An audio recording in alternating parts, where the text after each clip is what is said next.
आइए हम लोग एक बहुत इम्पोर्टेंट ये लेक्चर है और इसमें डिस्कस कर रहे हैं कि किसी द्विघात समीकरण को, क्वाड्रेटिक इक्वेशन को कैसे सॉल्व करेंगे, और इसके लिए बिल्कुल एक ब्रह्मास्त्र बता रहे हैं। तो ये जैसे मान लीजिए कि कोई द्विघात समीकरण है a x square plus b x plus c is equal to 0। अब ये एक जनरल है और इसको अगर सॉल्व करना है तो ये श्रीधराचार्य फॉर्मूला का अगर आप उपयोग करते हैं तो ये हो जाएगा माइनस बी, अब plus minus under root B square minus 4ac upon 2a। तो इस फॉर्मूले का अगर आप उपयोग करते हैं तो फिर कोई भी आप द्विघात समीकरण को हल कर सकते हैं। तो इसमें जैसे मान लीजिए कि एक उदाहरण हम लेते हैं, ये 4x square plus 8x plus 3 is equal to 0।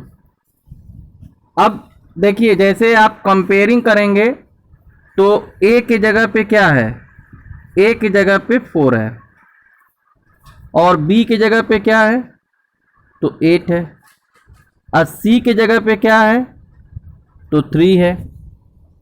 अब आपको निकालना है इसके जो मूल हैं, जो x की वैल्यू है वो निकालना है। तो x इज इक्वल टू क्या हो जाएगा, ये -8 प्लस माइनस, अब b स्क्वायर है तो b स्क्वायर है तो 8 का स्क्वायर कितना होता है 64। अब 4ac तो a आपका 4 है और c 3 है, तो 4 में 3 का गुणा करेंगे तो 12 होगा, अब 12 में 4 का कर देंगे तो ये 48 हो जाएगा, और 2a है यानी कि 8 हो जाएगा, 2 4 जा 8 होता है। अब ये -8 अब प्लस माइनस ये आपका हो जाएगा अंडर रूट 16 अपॉन 8। अब 16 का जो रूट होता है आपको मालूम है कि क्या होता है, 16 का रूट 4 होता है, और प्लस माइनस है तो एक बार आप प्लस लेंगे, अगर आप प्लस लेते हैं तो -8 प्लस 4/8 करेंगे तो ये आपका आ जाएगा -1/2, ये x की वैल्यू आ जाएगी। लेकिन अगर माइनस ले लेते हैं तो ये -8 और -4 -12/8 होगा, और ये आपका आ जाएगा -3/2 आ जाएगा। तो देखिए ये श्रीधराचार्य फॉर्मूले का उपयोग करके और हम 4x square plus 8x plus 3 is equal to 0 इस क्वाड्रेटिक इक्वेशन को सॉल्व कर दिए। अब 4x square plus 8x plus 3 is equal to 0, अब ये एक तरीका था। अब दूसरे तरीके से इसको कैसे सॉल्व करेंगे आइए देखते हैं। तो ये है 4x square plus 8x plus 3 is equal to 0। अब देखिए जैसे इसको अगर अल्फ़ा बीटा अगर दो मूल हैं तो ये आप कंपेयरिंग कर दिए तो x square is equal to क्या होता है alpha plus beta x plus alpha beta is equal to 0।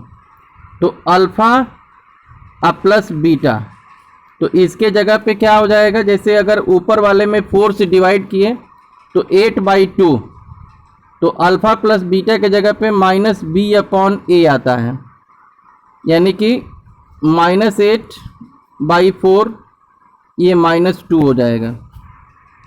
और अल्फ़ा बीटा क्या होता है, ये c/a, यानी कि c कितना है, ये 3 है और ये 4, 3/4 हो जाएगा।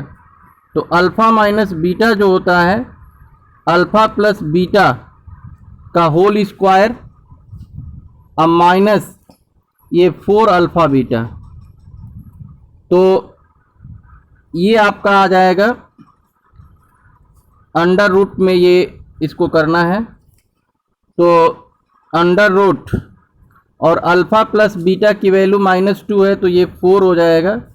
अब -4 और अल्फ़ा बीटा कितना है 3/4 है, तो ये कट जाएगा। अब 4 - 3 1 होता है, यानी कि 1 आ जाएगा। तो अल्फ़ा प्लस बीटा -2 है, अल्फ़ा माइनस बीटा ये 1 है, तो इसमें जो 2 अल्फ़ा इज इक्वल टू हो जाएगा -1, यानी कि अल्फ़ा इज इक्वल टू क्या होगा -1/2 हो जाएगा। और बीटा, अब बीटा की अगर वैल्यू निकालेंगे तो ये आ जाएगा -3/2। तो एक तरीका ये भी है, इस तरीके से भी आप अल्फ़ा बीटा जो उसके मूल हैं उसका निकाल सकते हैं।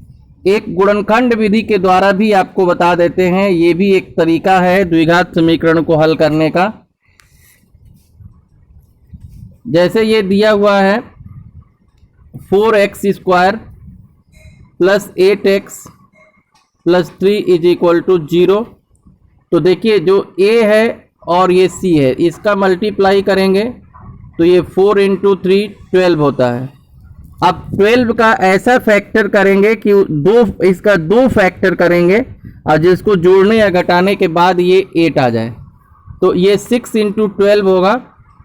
तो यहाँ पे रख देंगे 4x² और 8x के जगह पे 8 के जगह पे जब 6 + 2 करेंगे तो ये 6x + 2x अब +3 = 0। एक ब्रैकेट में, ये इसको एक ब्रैकेट में लेंगे, इसको एक ब्रैकेट में लेंगे, तो ये 2x जब कॉमन ले लेंगे तो यहाँ क्या बचेगा 2x बचेगा और यहाँ 3 बचेगा। यहाँ ये आपको 1 कॉमन लेना होगा, तो ये 2x + 3 = ये 0 हो जाएगा। अब 2x + 3 इसमें कॉमन ले लेंगे तो ये 2x + 1 = 0। जब एक बार 2x + 1 = 0 करेंगे तो x की वैल्यू -1/2 आएगी, और एक बार 2x + 3 = 0 करेंगे तो x की वैल्यू ये आ जाएगा 3/2। तो इस तरीके से भी आप इसको सॉल्व कर सकते हैं। तो इस वीडियो में किसी भी द्विघात समीकरण को 3 तरीके से हल करने का एक विधि आपको बताए हैं। आशा है कि आपको समझ में आया होगा। तो आप देखते रहिए Praveen primary education. Thank you.